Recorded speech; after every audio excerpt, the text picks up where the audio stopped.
If I think back, there was probably one experiment that really changed my thought process on what we were tracking in our database and why. And I'll walk you through that experiment. So, what I did is I pulled a report of the last 50 placements we ever had. And I took some time and I recreated those jobs in our system just as dummy records. I just recreated the job with all the same amount of data.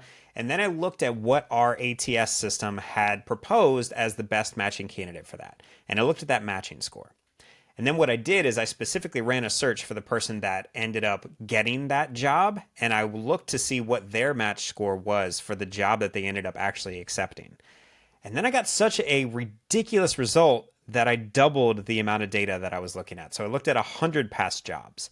And what I found was, and this completely blew my mind, is that for every candidate that actually ended up getting placed in a job, if I averaged that candidate's match score for the actual job they ended up getting, on average, they had a 15% match score to that job.